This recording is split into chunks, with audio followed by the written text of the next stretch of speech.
Buenas noches, amigos televidentes, buenas noches, amigos invitados especiales que se encuentran en la sala de conciertos del Ateneo de Caracas. Vamos a dar comienzo formal al foro Respuestas para los venezolanos.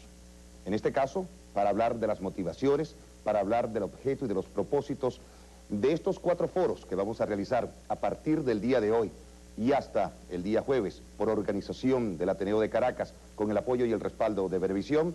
Carmen Ramia, directora del Ateneo de Caracas. Buenas noches, Carmen. Muy buenas noches a todos. El Ateneo de Caracas, en sus 62 años, siempre ha sido una tribuna importantísima para el debate de las ideas. Hoy más que nunca, el país vive una crisis muy importante. Creo que hay un reacomodo importantísimo en la vida nacional que pienso será definitivo en los próximos años.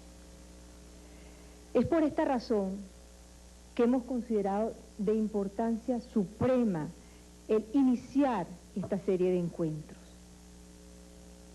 Creo que es muy importante marcar que en la crisis no todo ha sido difícil, no todo ha sido negro. Creo que es muy importante que reconozcamos que ha habido cambios. El cambio fundamental ha sido contar en este momento con una opinión pública madura, fuerte, decidida a marcar y a no aceptar ciertas cosas.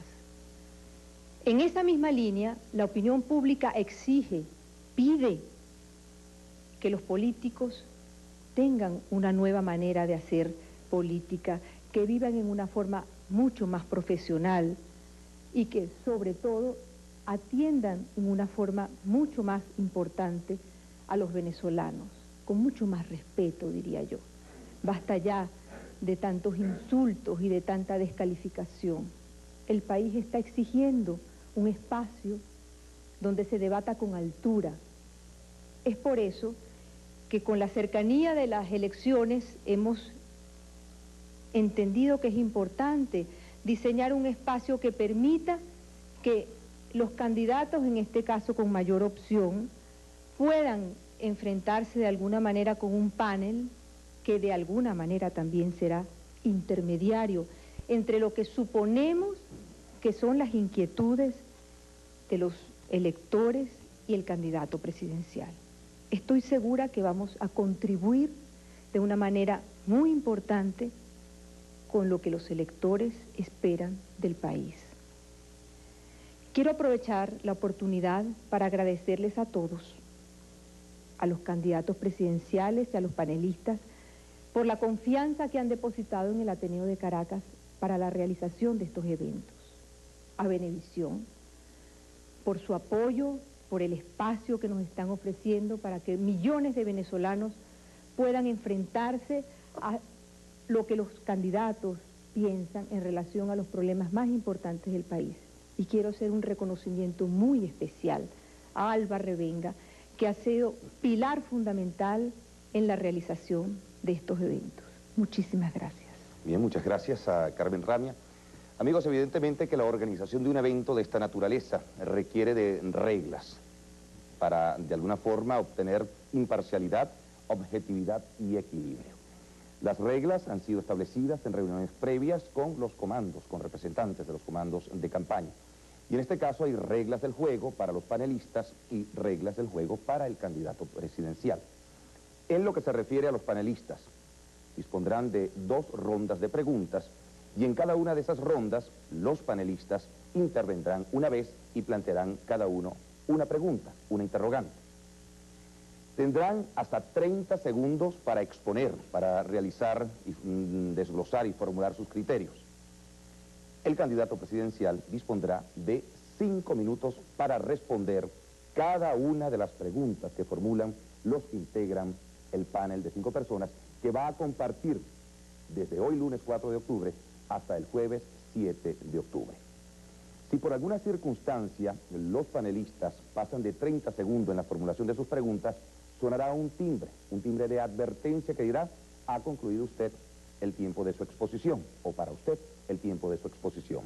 En lo que se refiere al candidato presidencial, 30 segundos antes de culminar los 5 minutos de tiempo tope, sonará también una especie de timbre ronco o especie de chicharra que hará advertencia al candidato presidencial que le quedan 30 segundos para reformular algún planteamiento o sencillamente para culminar su exposición ante las preguntas de los panelistas. Vamos entonces, amigos, a presentar a los panelistas. No sin antes, quiero también señalar como una petición muy especial del Ateneo de Caracas o sencillamente como un planteamiento, una sugerencia que se hace, sobre todo para los amigos que nos acompañan en la sala de conciertos del Ateneo de Caracas, abstenerse de evidenciar simpatías hacia el candidato presidencial, solo al final, a través de los aplausos, guardar el aplauso para el final, tampoco el uso de los celulares. Se los vamos a agradecer enormemente. Vamos entonces, amigos, a presentar a los panelistas que nos acompañarán a partir de hoy en este foro Respuestas para los Venezolanos. Tenemos en el área de Reforma del Estado a Trino Márquez, magíster en Filosofía de Historia, doctor en Sociología, miembro de la Comisión Presidencial para la Reforma del Estado, COPRE, en el área de Estrategia y Planificación Social. En el tema de Comunicación y Cultura, Miguel Enrique Otero, diputado independiente al Congreso de la República, vicepresidente regional para la libertad de prensa de la CIP, vicepresidente de la compañía anónima editora El Nacional. El tema del área social lo abordará el doctor Roberto Briceño León, doctor en Sociología, investigador y profesor de la Escuela de Sociología y de la Facultad de Arquitectura de la UCB, director del Laboratorio de Ciencias Sociales de la UCB, presidente de la Asociación Venezolana de Sociología. En el tema del área económica, vamos a tener al doctor Gustavo García, magíster en Economía, profesor e investigador del área de Economía del Instituto de Estudios Superiores de Administración IESA, miembro de la Comisión Presidencial para la elaboración de las leyes fiscales. Y en el área educativa, el doctor Leopoldo López Gil, graduado en Ciencias Políticas y Economía, magíster en Finanzas Internacionales, presidente de la Fundación Gran Mariscal de Ayacucho. Hecho, amigos, esta presentación de los que van a integrar en un panel que habrá de formular las preguntas a los candidatos presidenciales, nosotros queremos decirles que vamos a identificación de la planta y regresaremos enseguida con nuestro invitado especial de esta noche, el doctor Rafael Caldera, candidato presidencial de Convergencia Nacional.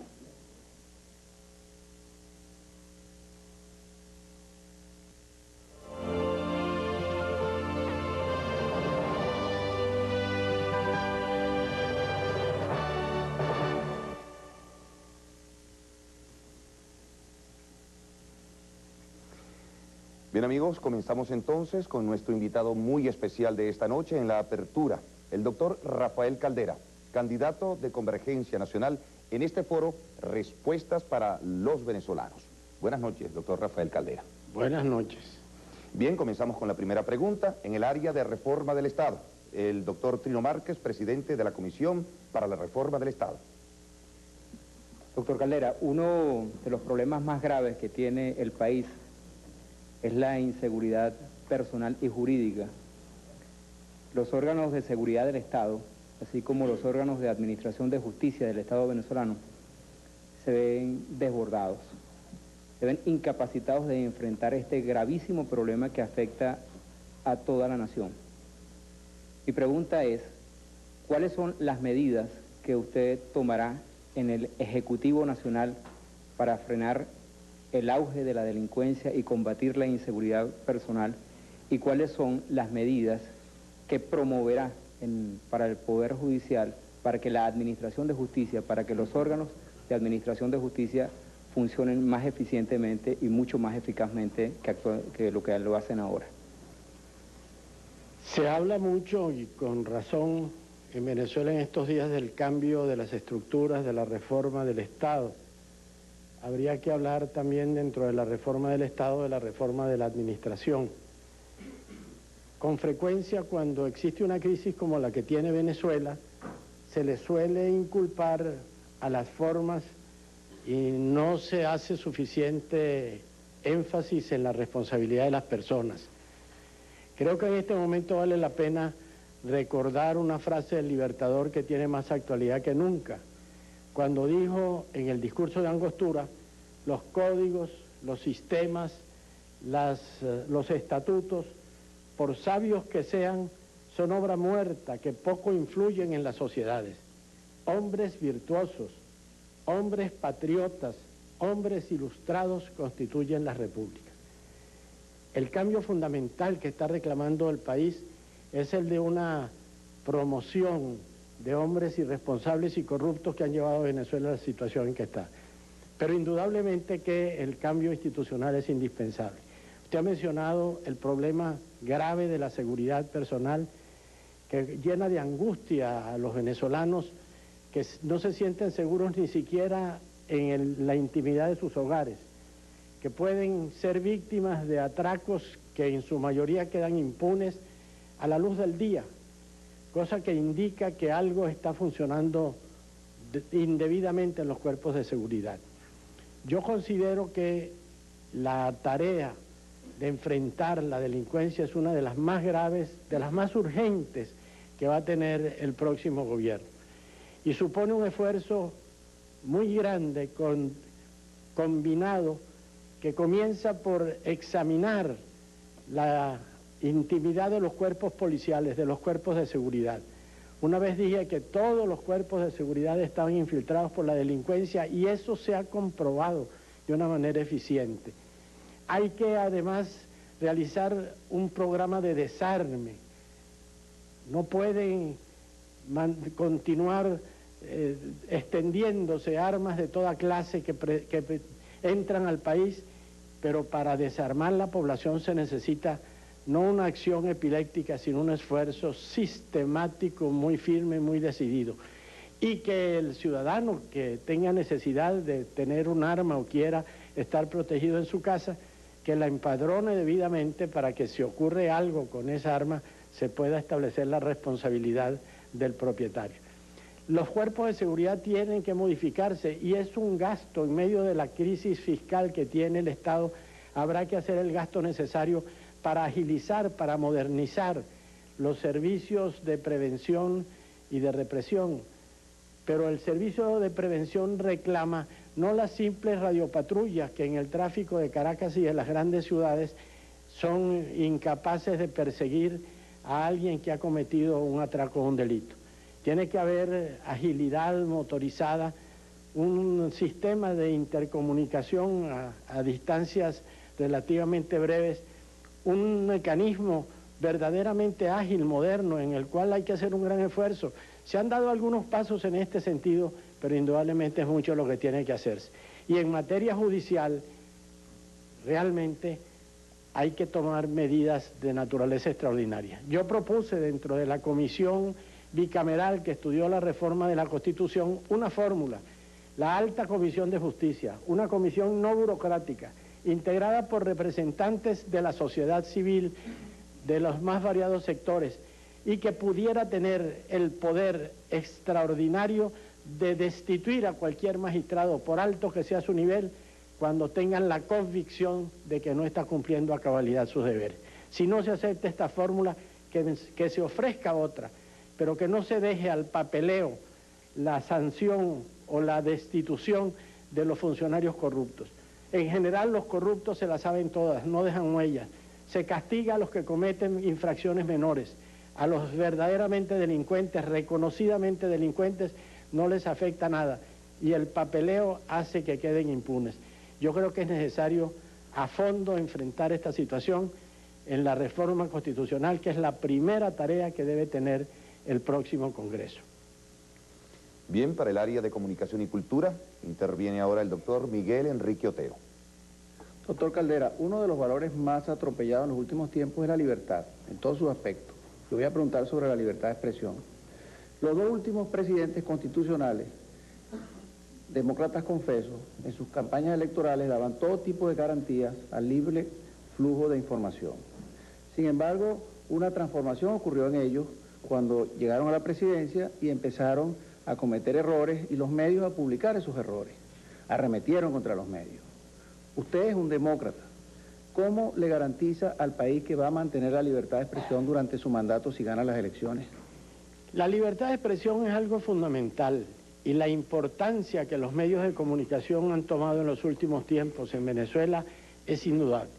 Ha sido justamente la acción persistente de los medios de comunicación, la denuncia responsable y firme y valiente, reiterada, la que ha creado el ambiente en la opinión pública y en las instituciones para que hayan podido adoptarse las medidas trascendentales que se han venido tomando en los últimos tiempos.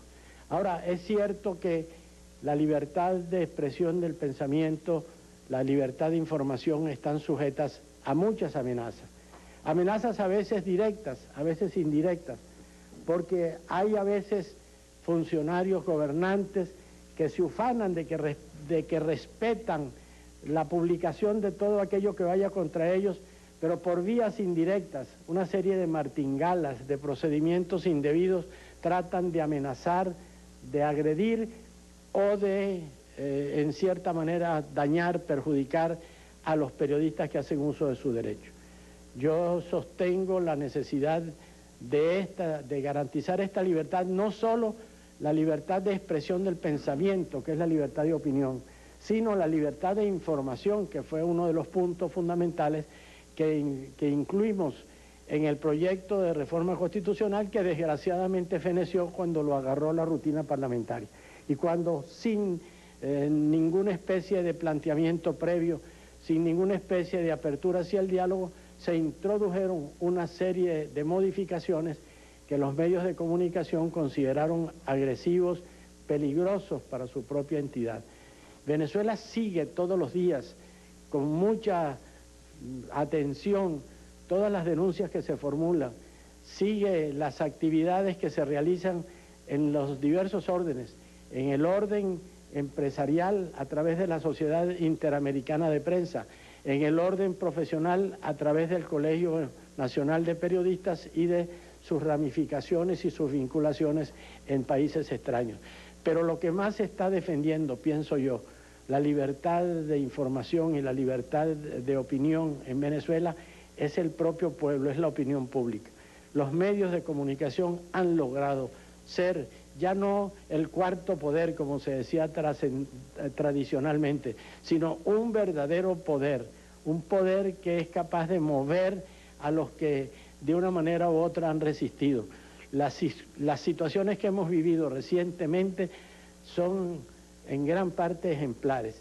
Y si se pudo decir en los Estados Unidos que la renuncia del presidente Richard Nixon fue una batalla ganada por la prensa norteamericana, también se podría decir que los acontecimientos últimos en cuanto a la apertura de juicios contra un presidente en funciones y un expresidente de la República han sido en gran parte porque la prensa ha transmitido a la opinión en tal forma los hechos y todas sus características que los propios funcionarios judiciales se han sentido o estimulados, algunos dicen que presionados, yo digo más bien garantizados y respaldados con un respaldo indispensable que necesitaban, porque no se hubieran podido atrever unos jueces a dictar las decisiones que han dictado si no hubieran sentido que tenían el respaldo, la garantía, el apoyo de la opinión pública, y ese apoyo indudablemente es la obra de los medios de comunicación.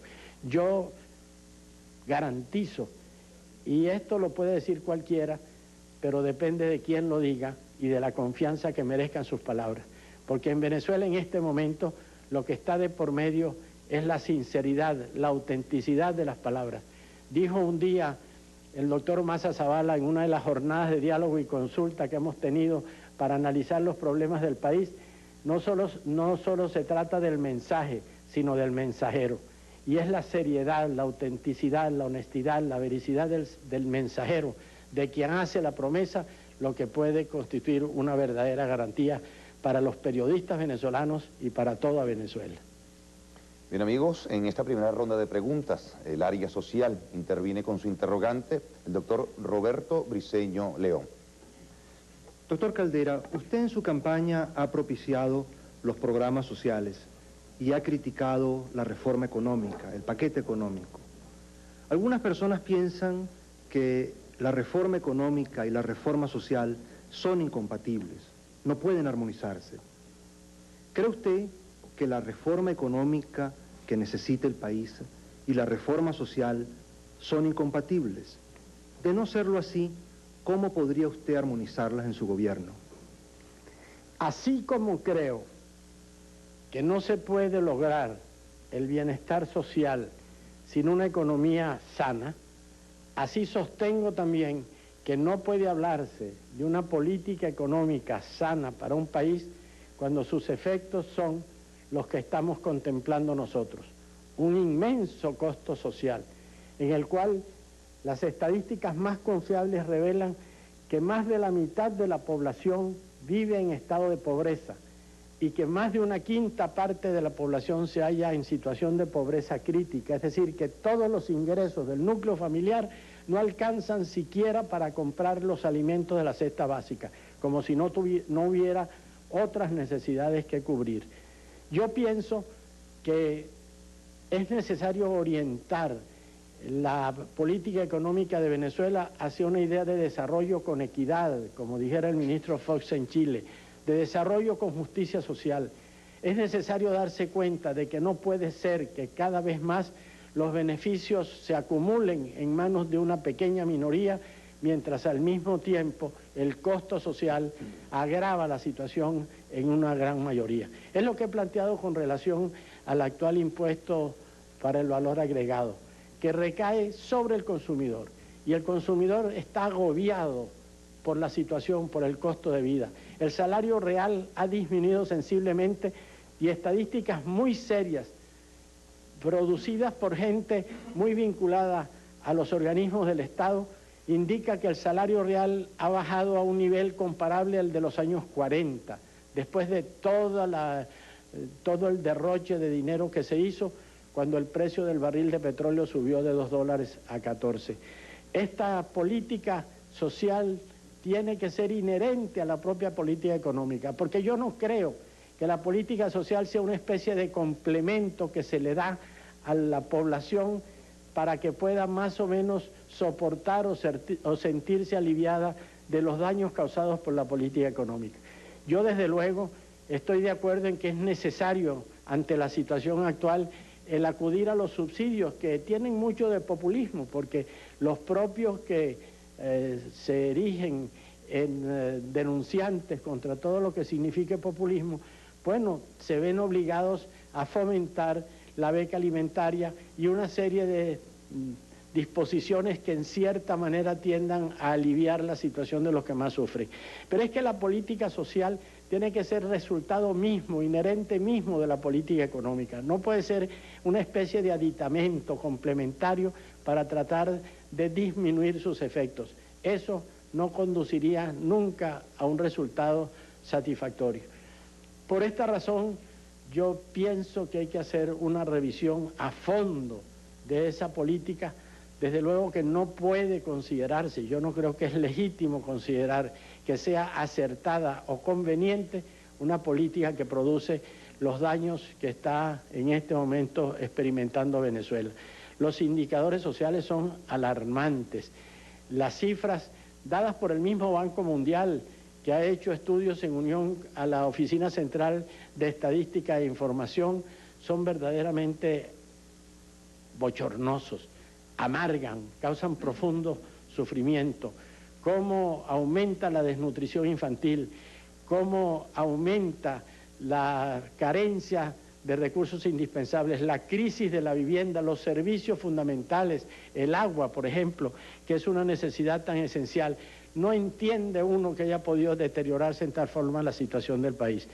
Comprendo que enfrentar esta situación no es nada fácil, que supone grandes esfuerzos y que no se puede lograr de la noche a la mañana. Pero un cambio de rumbo, una orientación que le ponga su acento fundamental en el ser humano, en la sociedad, por encima de las ganancias materiales, es indispensable, y en este sentido creo que tenemos que reactivar y fortalecer la conciencia social de los venezolanos y darle vigencia a los postulados que están en la Constitución de 1961, que yo creo que es necesario defender, proclamar, mantener y fortalecer en este momento más que en cualquier otro.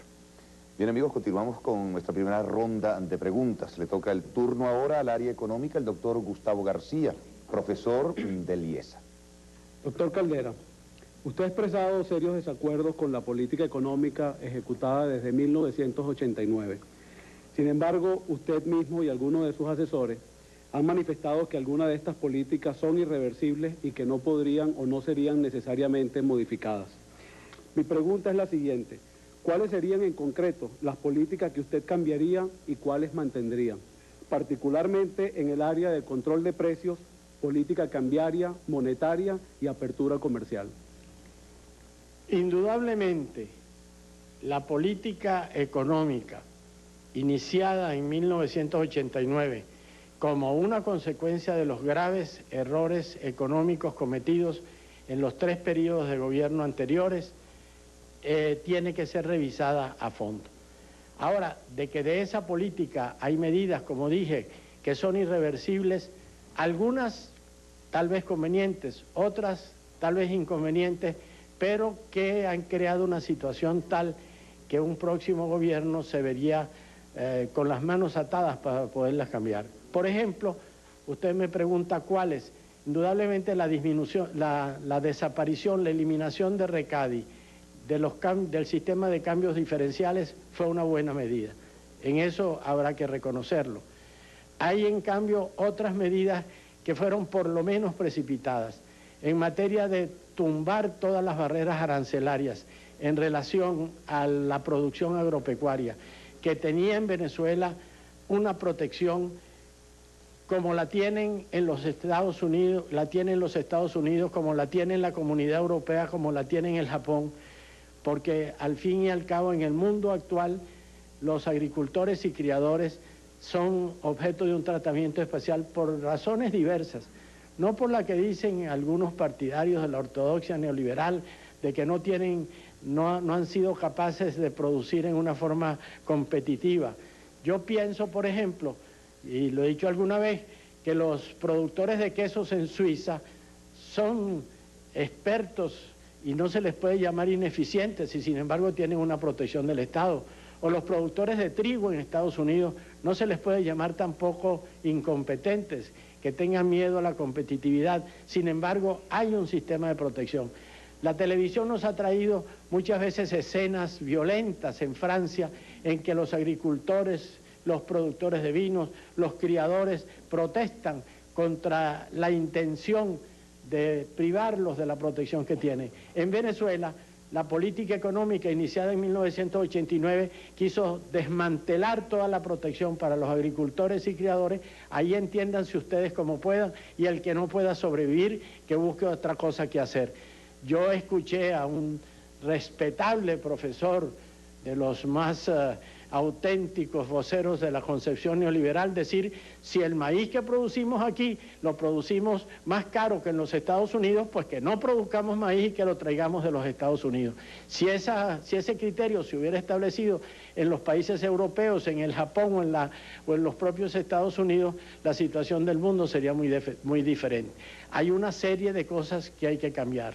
Por ejemplo, es indudable que la política cambiaria nos lleva a una devaluación progresiva que constituye un empobrecimiento sistemático de los venezolanos y que al mismo tiempo implica una inestabilidad tal que desalienta a cualquier inversionista. ¿Qué vamos a hacer con la política cambiaria? ¿Establecer un control de cambios? No. Pero tenemos que buscar los mecanismos, los medios a través de los cuales la política cambiaria busque un asentamiento. Por supuesto, el primer remedio, el fundamental, es la confianza, porque al fin y al cabo, sin confianza no se puede lograr ninguno de estos objetivos. Cuando teníamos el bolívar a 4.30 por dólar, no había fuga de divisas, porque el que tenía bolívares tenía confianza en que tenía una moneda estable, fuerte, segura, tenía confianza en la economía de su país. En cambio, ahora tenemos el bolívar a casi 100 ya por dólar y todo el mundo tiene que estar haciendo maromas para que se pare la fuga de divisas. El dineral que ha botado el Banco Central de Venezuela a través de los bonos cero cupón, el dineral que se ha botado a través de una serie de maniobras para que la gente que tenga dinero lo mantenga aquí ganando unos beneficios indebidos y exagerados a fin de que no se vaya a los Estados Unidos. Eso no ha producido ningún resultado efectivo porque la confianza, que es el elemento fundamental, no existe. Por supuesto, antes de las elecciones anunciaremos algunas de las medidas que consideremos más indispensables, pero lo principal que estamos anunciando es una revisión en que no enfrentemos una ortodoxia neoliberal con una supuesta ortodoxia de cualquier otra denominación. Queremos una economía basada en la realidad nacional, que contemple la realidad nacional, que se inspire en el sentido común y que tenga como modelo a Venezuela. Hoy me preguntaron en un almuerzo con unos inversionistas extranjeros qué modelo iríamos nosotros a seguir, si el alemán, si el chileno, si el argentino. Les dije que cada uno de esos modelos puede tener una parte aprovechable y una parte que no se puede aprovechar. Nuestro modelo es Venezuela, las necesidades de Venezuela. Utilicemos lo mejor que se haya hecho en todas partes, pero vamos a corregir graves males que de continuar así nos llevarían a una situación traumática. Bien, cerramos el primer ciclo de preguntas y respuestas con el área educativa. En este caso, el interrogante la formula Leopoldo López Gil, presidente de la Fundación Gran Mariscal de Ayacucho. El tema de la insuficiencia de los recursos para el financiamiento de la educación no puede desligarse de la situación fiscal del Estado. Dentro de este problema hay que considerar las asignaciones globales al sector educativo, que hoy ya constituyen la quinta parte del presupuesto nacional, así como la distribución muy desigual de este presupuesto entre los distintos niveles del sistema. Pregunto, ¿consideraría usted recurrir a fuentes alternas del financiamiento para la educación y muy en particular para la educación superior? Y de ser así, ¿podría usted describirlas? El problema del presupuesto educacional es un problema sin duda difícil y grave. Los docentes ganan salarios insuficientes y de allí viene una serie de trabas como el de los 2 turnos distintos para la educación, y vienen con frecuencia los conflictos que se plantean en el área educativa entre las autoridades y los profesionales de la enseñanza. Yo soy alguien que aprecia y estima mucho y le tiene afecto al doctor Gustavo Rosen. Le dije, después de que terminó su misión como ministro de Educación, Gustavo, me duele que tú vayas a quedar simplemente como un ministro de Educación que pasó el tiempo discutiendo contratos colectivos. Yo creo que el problema es de fondo, que hay que lograr una ordenación del gasto, pero que necesita el entendimiento armónico con los profesionales de la enseñanza. En este sentido me he esforzado y tengo la satisfacción de decir que me han ofrecido apoyo los más variados grupos, sindicatos, gremios que se reparten todo el universo de los educadores venezolanos, que he iniciado un diálogo intenso con las autoridades universitarias, porque esto hay que revisarlo a fondo. Que el gasto universitario sea muy alto en relación al gasto de la educación preescolar, primaria o básica y media, eso es natural en todas partes del mundo, porque los costos de la educación superior son altísimos en cualquier país, en los países desarrollados mucho más. Ahora, que hay que buscar fuentes alternas para compensar las deficiencias que tengan los recursos oficiales para la educación pública, esto es indispensable. Yo he hablado como uno de los recursos, indudablemente, el de establecer primero como un llamamiento, luego una forma obligatoria, el que los egresados de las universidades tengan el compromiso, cuando empiezan a ejercer su profesión y a ganar dinero, de ir retribuyendo a la universidad, a su alma mater, el gasto que se hizo en educarlo, porque ya entonces para ellos no es una carga considerable. Se contemplan otros recursos, desde luego las universidades pueden prestar servicios a la empresa privada en el aspecto tecnológico y en los aspectos de investigación. Hay muchas otras posibilidades que contemplar. Por supuesto, yo defiendo la existencia de las universidades del sector público y frente a ciertos amagos de privatización, considero que están muy bien las universidades privadas. Yo las defiendo, pero que al mismo tiempo las universidades públicas cumplen una función que para las universidades privadas es difícil cumplir. Hay facultades como la Facultad de Ciencias, por ejemplo, que solamente la pueden sostener las universidades públicas porque para las privadas resultaría un gravamen antieconómico. Hay muchas otras actividades, las actividades de investigación en general que deben cumplir las universidades, en general se han relegado a las universidades del sector público. Creo en las universidades privadas, aunque quisiera decir una cosa, respeto a todas las universidades existentes con las cuales tengo muy buena relación, pero desearía para el futuro que una universidad privada no pudiera ser la propiedad privada de una persona o de un grupo económico. Creo que para fundar una nueva universidad privada debería constituirse una fundación sin fines de lucro para que todo lo que la universidad produzca se reinvierta en ella misma, en su desarrollo y en el auge de la educación. El problema sin duda es sumamente grave, pero resolverlo es una necesidad. Yo me voy a esforzar por todos los medios a mi alcance en eliminar ese periódico o enfrentamiento entre los estudiantes y el Estado por razón del presupuesto. Hay que prevenir esos hechos. El Estado se niega, se resiste y finalmente cede. Cede después de que se ha perturbado el orden público, después de que se han perdido muchas jornadas de estudio, después de que dolorosamente se han perdido algunas vidas humanas. Yo creo que esto hay que abordarlo con tiempo, hay que resolverlo con seriedad y que el mismo reordenamiento del gasto público que tiene que haber en todos los órdenes de la administración se establezca también en el orden de la educación y sobre todo de la educación superior.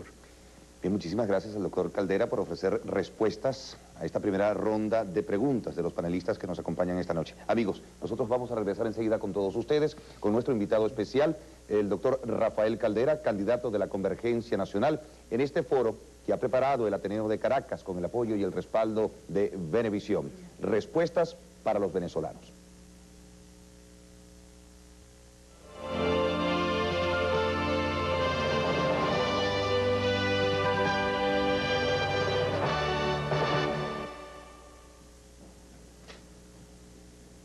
Bien amigos, continuamos con nuestro invitado especial de esta noche, el doctor Rafael Caldera, candidato de Convergencia Nacional, en el foro Respuestas para los Venezolanos, organizado por el Ateneo de Caracas con el apoyo y el respaldo de Venevisión. Vamos ahora al segundo ciclo, la segunda ronda de preguntas y respuestas. El mecanismo será el mismo. Comienza entonces, en este caso, el doctor Trino Márquez, presidente de la Comisión para la Reforma del Estado. Doctor Caldera, la descentralización, es decir, la transferencia de competencias, funciones y recursos desde el gobierno nacional hacia los gobiernos estadales y municipales, está obligando a un rápido proceso de modernización de las gobernaciones y de las alcaldías y municipios. Este es un proceso que seguramente continuará porque la descentralización es un proceso irrevertible. Sin embargo, la descentralización también tiene que significar la modernización del gobierno nacional. Pues si no ocurre la modernización, se pueden repetir funciones, puede incrementarse la burocracia en el nivel central, puede aumentar el gasto en el nivel central, es decir, pueden bloquearse la descentralización y el gobierno nacional. Mi pregunta concreta es, ¿cuáles son los planes que usted tiene para modernizar el gobierno nacional y acoplarlo al proceso de descentralización que, como he dicho, parece un proceso irreversible en Venezuela? Yo he sido partidario del proceso de descentralización. Confieso que tengo algunas preocupaciones con una especie de fiebre federalista que pareciera querer llevarnos 130 años atrás, a 1864, al gobierno del general del mariscal Juan Crisóstomo Falcón, que al fin y al cabo fracasó y trajo en última instancia el centralizador gobierno del general Guzmán Blanco. Creo que este proceso hay que llevarlo con mucha responsabilidad. Y usted habla del peligro de aumentar la burocracia en el Poder Central. Yo comparto su preocupación, pero la extiendo al peligro de aumentar considerablemente la burocracia a través del proceso de descentralización. Se está aumentando el burocratismo en el país a través del personal numeroso que están contratando los gobiernos estadales y los gobiernos municipales en una forma que amenaza gravemente colocar en situación aún más difícil de solucionar el problema del gasto público. Yo creo que el proceso de descentralización no puede perder de vista que el déficit del presupuesto en Venezuela es en este momento la causa más grave de inflación y la inflación el factor más negativo dentro de la economía. Hay que llevar estas cosas indudablemente con seriedad. Ahora, por ejemplo, ¿qué transformaciones tiene que haber en los órdenes del poder central? Digamos, por ejemplo, dos rubros en los cuales el proceso de descentralización se ha iniciado y debe continuar: educación y salud. El Ministerio de Educación es un monstruo que no puede seguir expidiendo no sé cuántos millares de cheques para pagar el salario de todo su personal. Pero el Ministerio de Educación tiene que reorientarse para ser efectivamente el estimulador, el guiador, el controlador del proceso de educación, porque sería muy grave que al descentralizarse el proceso de educación, en algunos estados que tienen menos recursos, que tienen menos experiencia, que tienen menos posibilidades humanas, el proceso educativo descendiera de una manera lamentable. Tiene que haber pues una nueva idea del Ministerio de Educación. Hay algunos proyectos que tratan de, en la reforma del Estado, de eliminar el Ministerio de Educación y el Ministerio de Sanidad y englobarlos todos dentro de un Ministerio de Bienestar Social. Yo no estoy de acuerdo con esto, porque al alejar el titular del despacho del presidente de la República, disminuye en la realidad su importancia, disminuye la preocupación del gobierno central al respecto. El Ministerio de Sanidad es otro monstruo que tiene que descomponerse, pero que tiene que subsistir. Yo quise mucho al doctor Enrique Tejera y en su última enfermedad lo visitaba con frecuencia y dramáticamente me dijo en una de las últimas ocasiones en que lo visité: le voy a pedir dos cosas, te voy a pedir dos cosas, Caldera. Una, que logres que le den la pensión a mi viuda, porque sé que las viudas de algunos servidores de la sanidad han tenido que esperar mucho tiempo para que les paguen la pensión. Un dato muy emotivo, muy característico de la honradez, de la honestidad con que ese hombre trabajó toda su vida. Y otro, que no eliminen el Ministerio de Sanidad. El Ministerio de Sanidad tiene una historia, tiene un compromiso, tiene una obligación, tiene un sentido en Venezuela, y veo peligrosamente que se trata de eliminar. Bueno, yo creo que en general la administración, el poder central, tiene que transformarse, comenzando por la Presidencia de la República, que tiene una función gerencial que muchas veces no se cumple. El presidente de la República tiene mucho más la obligación de recibirle cuenta a los ministros de una forma periódica, intensa, para decidir lo que se debe hacer y para llevar el pulso de la administración, que ir a una serie de actos sociales en los cuales se presenta un libro, se realiza un cóctel o se hace un homenaje a alguna persona cualquiera. Eso está muy bien que se haga si le sobra tiempo, pero yo creo que al jefe de Estado más bien le falta tiempo para atender a sus necesidades fundamentales. Por eso pienso que la reforma del Estado tiene que ver mucho la reforma de la administración. Y eso hay que dar el ejemplo desde el primer día. Hay que establecer la responsabilidad y la jerarquía. Cuando el presidente de la República no le recibe cuenta a sus ministros, sino de vez en cuando, los ministros no se la reciben a los directores y los directores se ocupan de otras cosas y la situación no marcha. Y opina uno una cosa y opina otro. No se siente el orden, la marcha general de la administración. Yo considero que no es solamente descentralizar, y creo que la descentralización es un proceso delicado y difícil para esta generación venezolana. No podemos que los vicios de partidismo, de clientelismo, de consumismo, que han hecho tanto daño en la administración nacional, se vayan a multiplicar por 23 porque se vayan a repetir en cada uno de los estados. Tiene que haber alguien, el Estado Nacional, como gerente del bien común, como representante del pueblo venezolano, tiene que ejercer una influencia que no es de pura apariencia.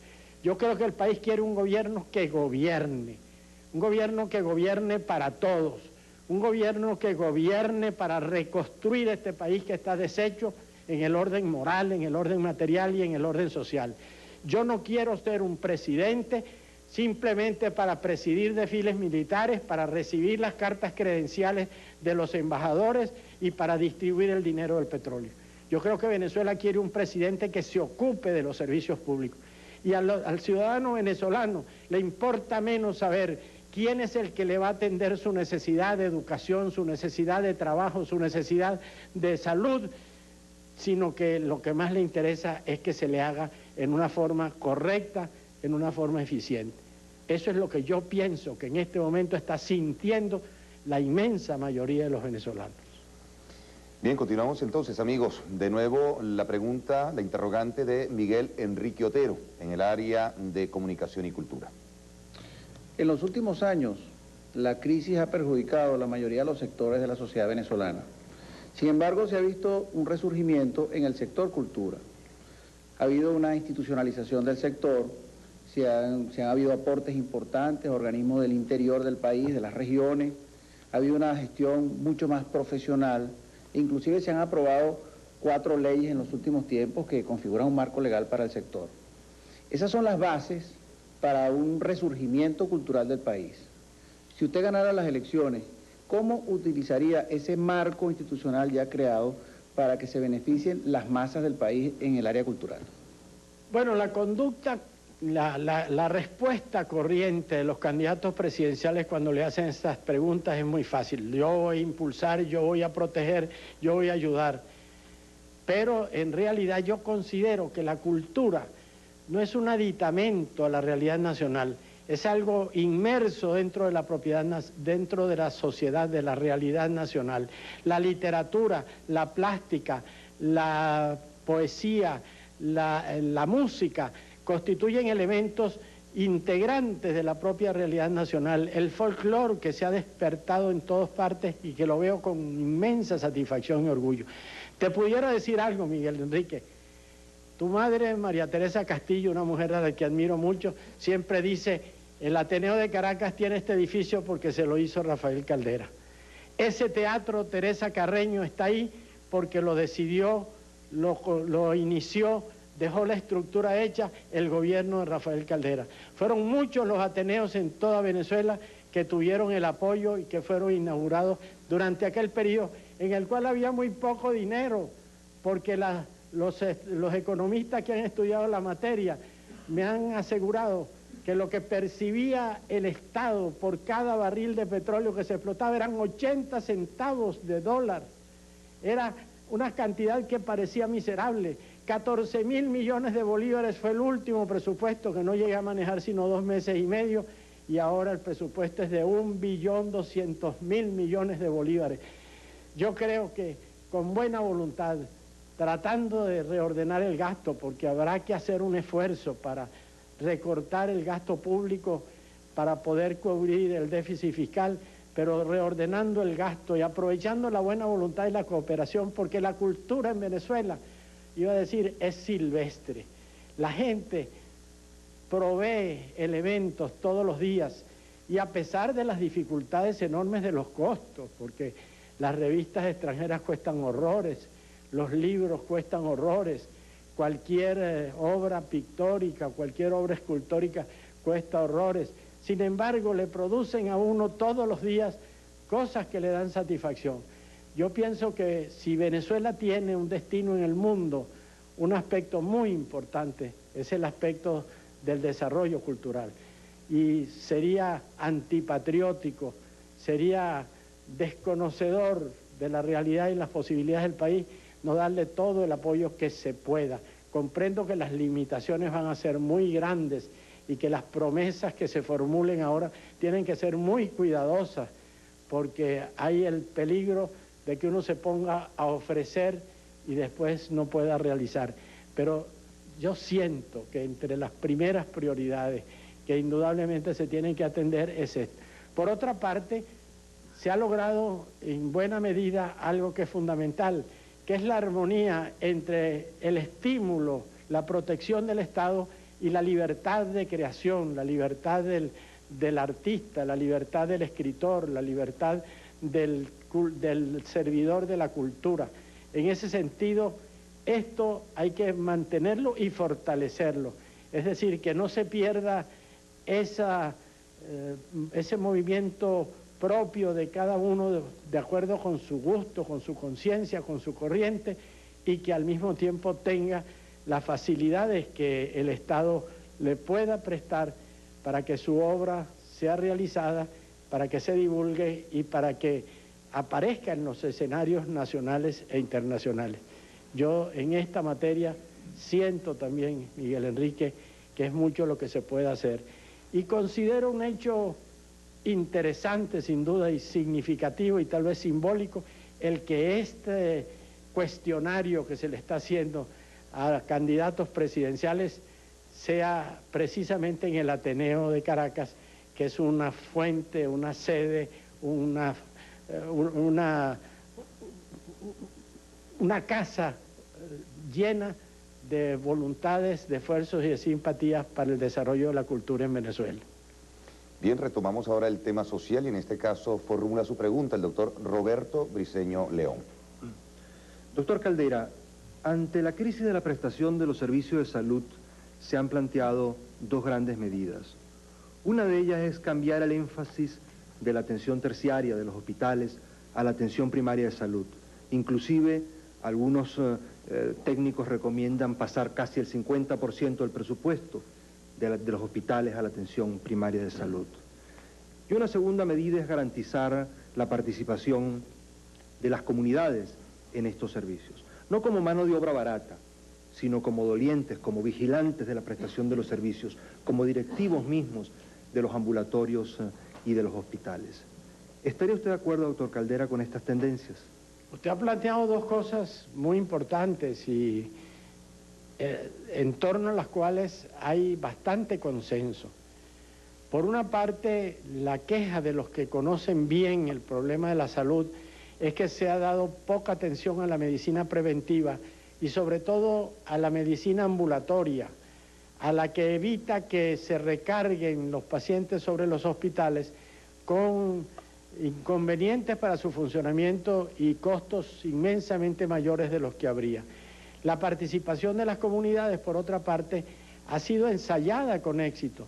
Hubo un venezolano muy eminente que, por cierto, estuvo una vez como diputado en el Congreso y yo compartí jornadas parlamentarias con él, que fue el doctor Pedro Iturbe, que fue un apóstol, por un lado, de la medicina familiar y que por otra parte hizo quizá uno de los primeros ensayos de participación de la comunidad en la dirección de un hospital, cuando el antiguo hospital antituberculoso de Maracaibo, ya cambiando los métodos de curación de la tuberculosis, que no necesitaba aquel reposo indefinido de los enfermos, se convirtió en Hospital General del Sur en Maracaibo.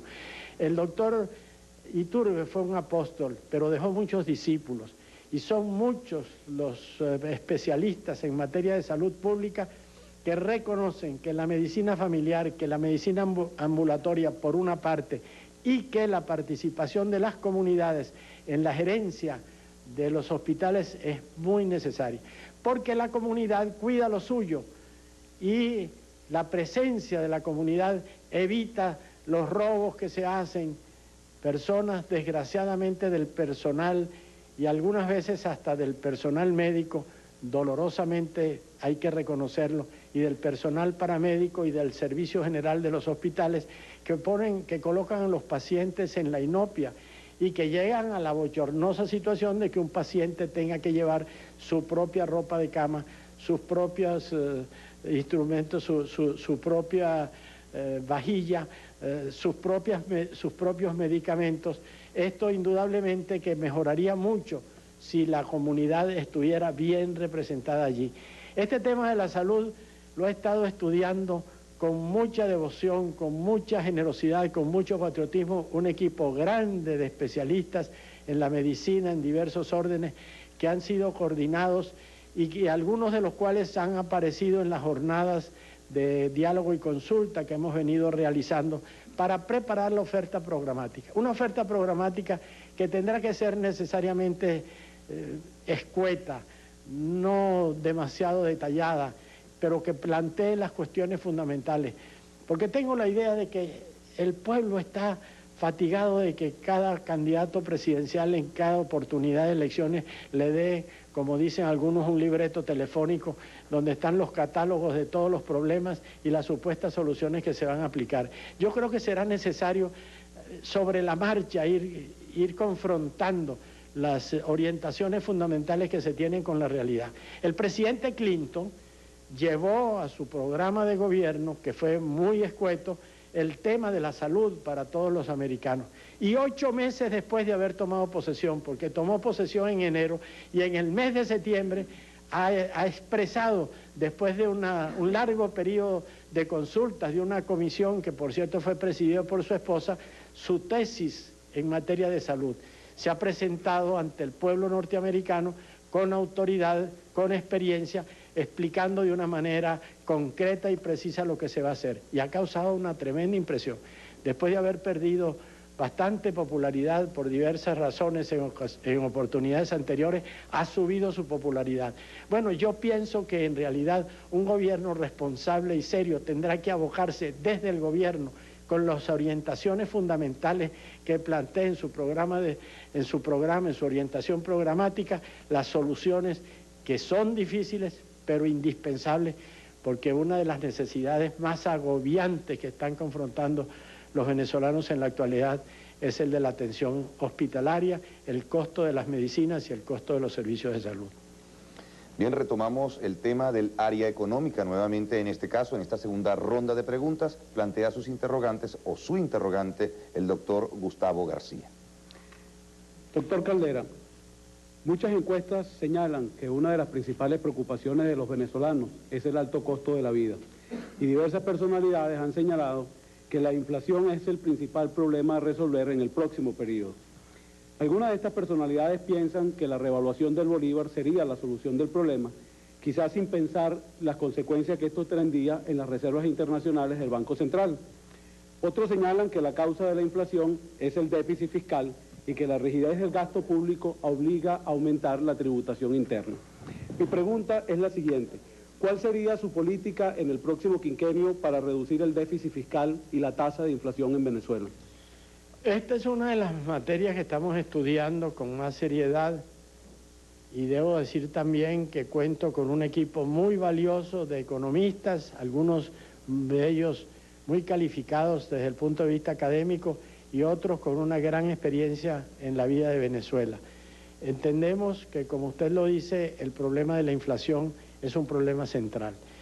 Consideramos todos que una revaluación del bolívar no es un objetivo alcanzable ni que debe ser objeto del próximo gobierno, por lo menos durante cierto tiempo. Pero la estabilidad del signo monetario la consideramos indispensable. Mientras todos los días leemos en la prensa, subió el dólar, es una ironía. Sube el dólar, sube el marco alemán, sube el franco francés, sube el franco belga, sube la peseta, sube el yen, suben todas las monedas, sube la lira esterlina. No, lo que está es bajando el bolívar, y bajando sistemáticamente con pasitos semanales que indican una situación de una inestabilidad y una desconfianza general en relación a nuestro sistema económico.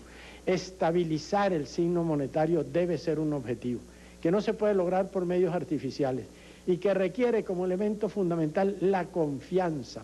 La confianza es el elemento básico, indispensable para la estabilidad del signo monetario, y creo que la estabilidad del signo monetario es un elemento indispensable para enfrentar los problemas de la inflación y para estimular la inversión. ¿Qué pasa con la inflación? Que cuando el déficit fiscal se acentúa, se va, a veces de una manera subrepticia, a cubrir con la devaluación del signo monetario, que es un impuesto grave que se nos aplica a todos los venezolanos de una manera directa o indirecta. Yo creo que el elemento indispensable de corregir el déficit fiscal, de enfrentar el terrible mal del déficit fiscal, es una necesidad prioritaria. ¿Cómo se enfrenta un déficit? no se necesita ser economista para saber que un déficit se enfrenta aumentando los ingresos y disminuyendo los egresos. ¿Cómo se pueden disminuir los egresos? El gasto público es bastante rígido en algunos aspectos. Hay una serie de aspectos en los cuales se puede, creo yo, considerar una posible reducción, no demasiado acentuada, pero de alguna importancia en el gasto público. Los gastos suntuarios, los gastos innecesarios. El país se estremece cada vez que ve que se gastan innecesariamente cantidades de dinero en viajes, en actividades suntuarias, en cosas que no son necesarias. Esto habrá que enfrentarlo de inmediato. Habrá que reconsiderar el presupuesto para tratar de establecer un presupuesto más ajustado, respetando los emolumentos de los servidores del Estado que se mantienen en su valor nominal, pero que disminuyen constantemente en su valor real. Pero tenemos también que aumentar los ingresos. La presión tributaria en Venezuela se ha reconocido y proclamado que es muy ligera, muy liviana, pero esta presión tributaria no tiene que hacerse sobre la masa consumidora, que es la que está sufriendo más los efectos de la actual situación económica.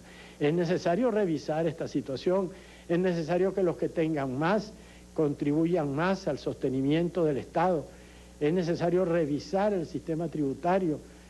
La ley de impuestos sobre la renta vino a disminuir en tal manera que llega a ser casi irrisoria en algunos casos.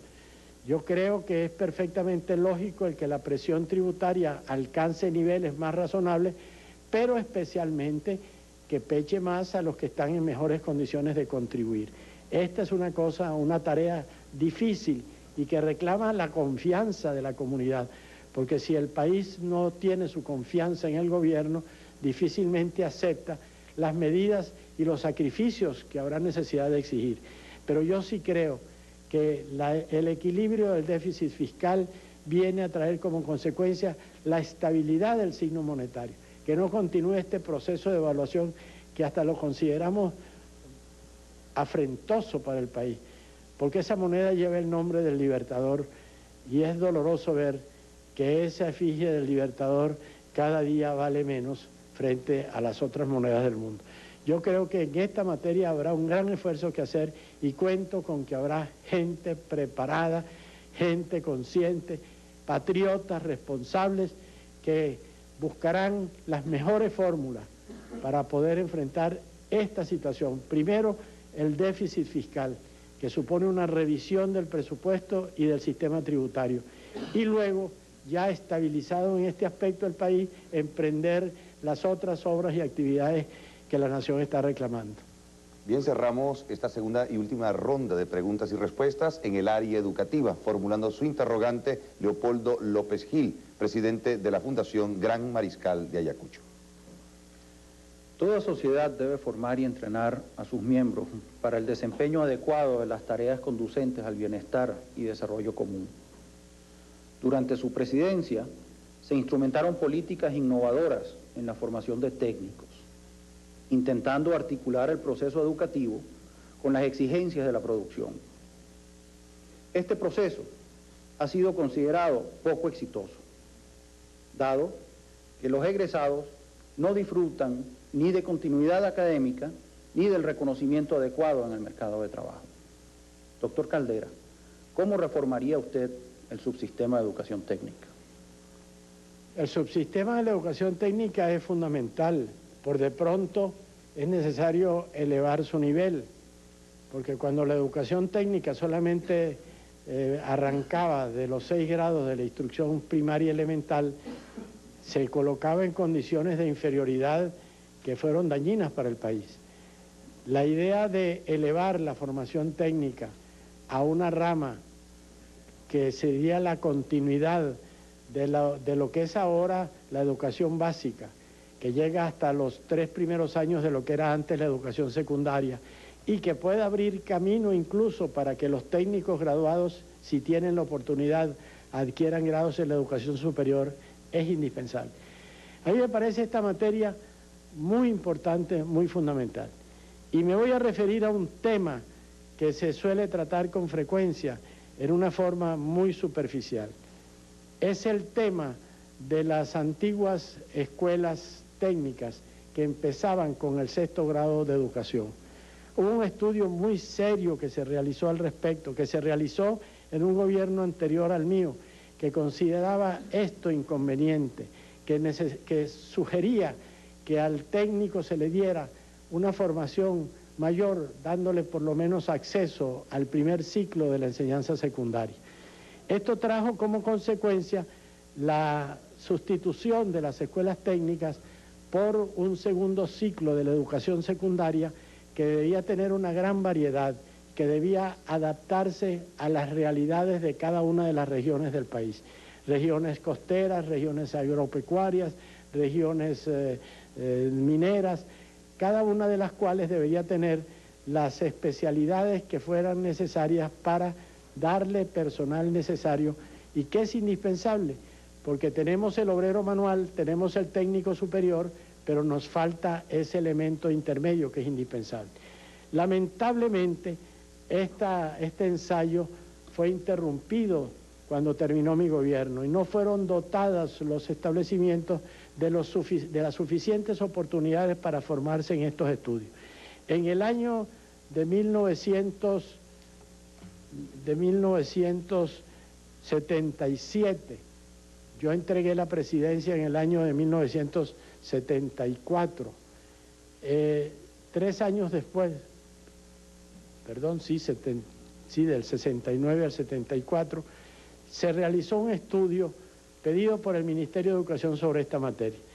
Y hubo un informe sumamente importante, sumamente valioso, suscrito por gente como la doctora Beatriz Denis de Brito, la profesora Ruth Lerner de Almea, que después nos representó en la UNESCO y que creo que fue ministro de Educación, el profesor David Centeno, el doctor Omar Higuera, el profesor Enrique Vázquez Fermín, el profesor Félix José Poleo, el señor Hans Neumann, el ingeniero Roberto Salas Capriles, en los cuales mantenían la necesidad del criterio adoptado de no hacer que la educación técnica empezara después del 6º grado de primaria, sino que se le diera, se mantuviera después del 9º grado, en que el técnico pudiera tener una formación suficiente.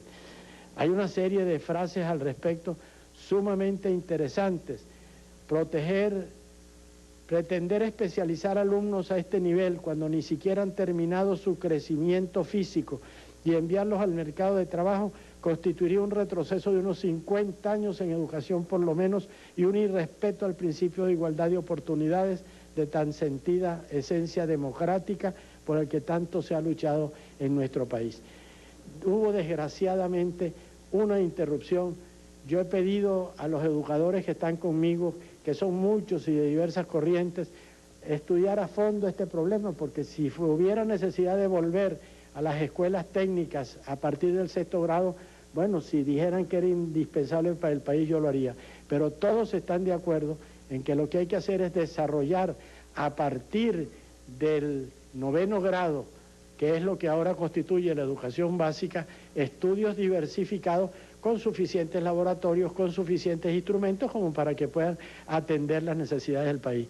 Yo tengo la esperanza de que en esta materia podamos dar algunos pasos positivos, porque sigo considerando que esta es una de las necesidades esenciales que está confrontando el país. La falta de este tipo de profesionales. Tenemos técnicos superiores de nivel universitario, tenemos graduados en las universidades, pero nos hace falta este elemento intermedio que es indispensable para el desarrollo de la economía del país. Bien, muchísimas gracias al doctor Rafael Caldera, candidato presidencial de la Convergencia Nacional. Gracias a los panelistas que formularon sus preguntas en 2 rondas. Amigos, al retorno.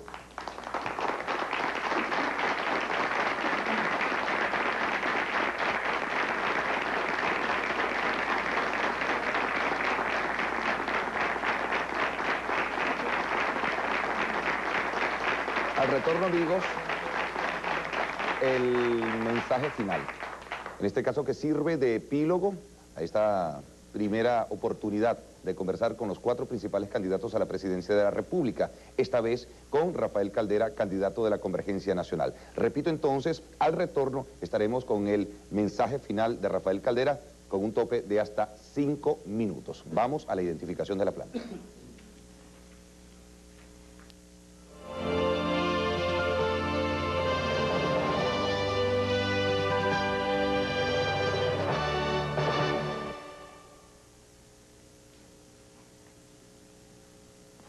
Continuamos, amigos, desde la sala de conciertos del Ateneo de Caracas, en la parte final de este primer foro, Respuestas para los venezolanos, con nuestro invitado especial, el doctor Rafael Caldera, candidato de Convergencia Nacional. Tiene entonces el doctor Caldera 5 minutos para su mensaje final. Doctor Caldera.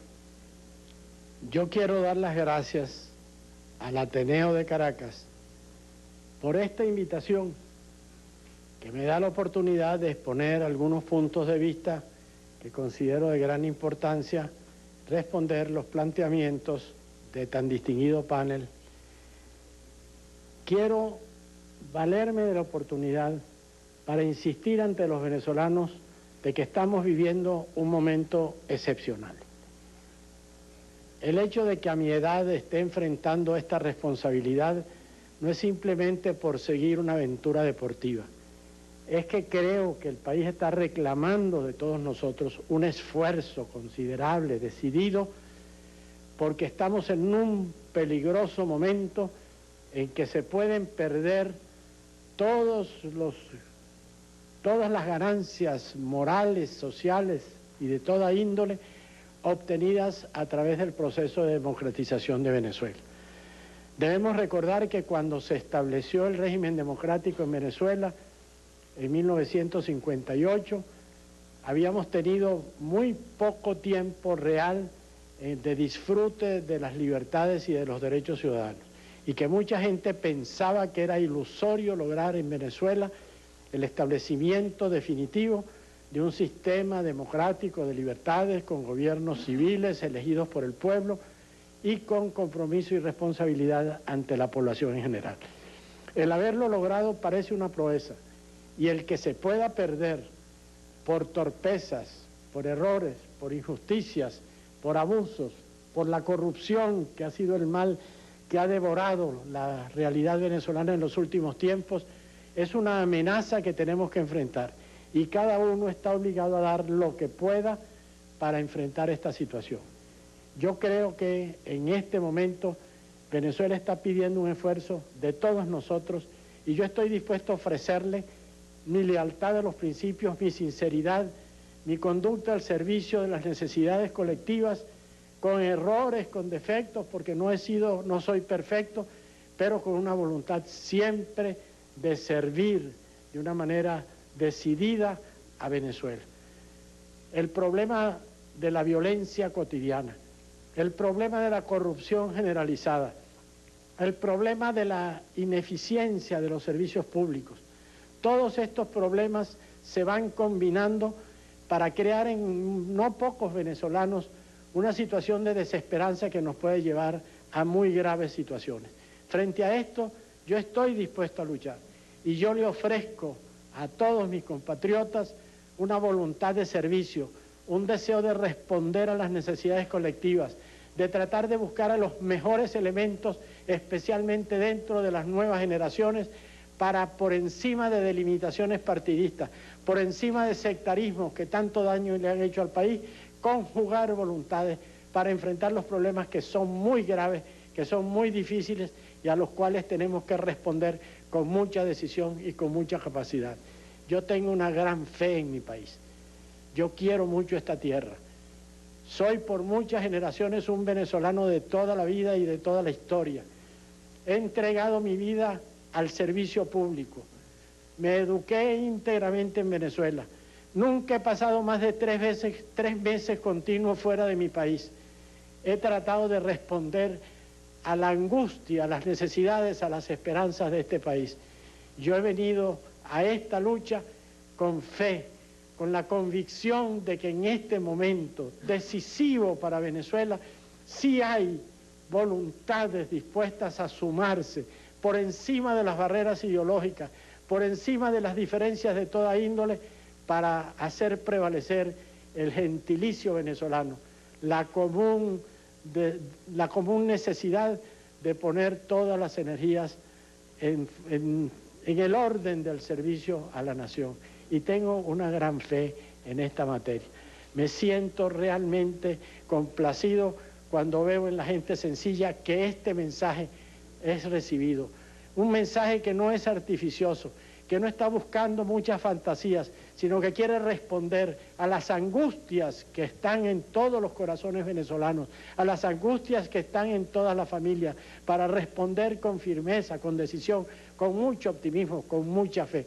Amo mucho este país, tengo aquí mis hijos, tengo mis nietos, y para ellos estoy luchando, y para que los hijos y los nietos de otros venezolanos tengan amor por esta patria, y no estén buscando la oportunidad que les ofrecen para irse a otras tierras porque pueden obtener mayores beneficios materiales y porque pueden obtener una vida más tranquila y más segura.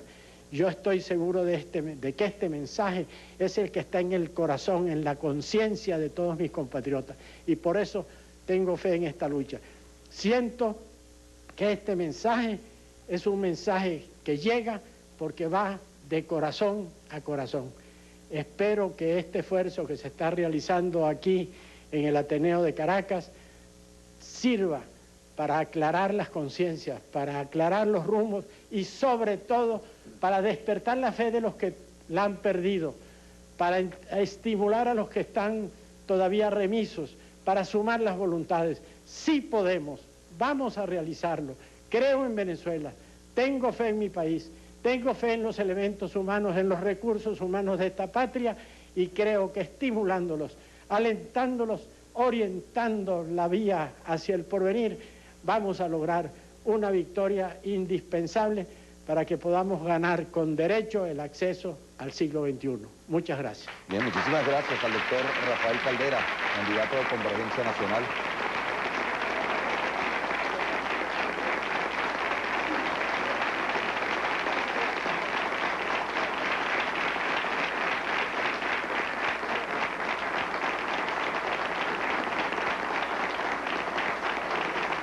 Bien, amigos, los invitamos entonces para mañana. Estaremos mañana martes a partir de las 10 de la noche desde la sala de conciertos del Ateneo de Caracas en este ciclo de foros organizado por el Ateneo de Caracas con el respaldo y el apoyo de Venevisión. Mañana estaremos con Claudio Fermín, el candidato presidencial del partido Acción Democrática. Buenas noches a los amigos televidentes, muy buenas noches también a los amigos invitados especiales que compartieron con nosotros acá en la sala de conciertos del Ateneo de Caracas.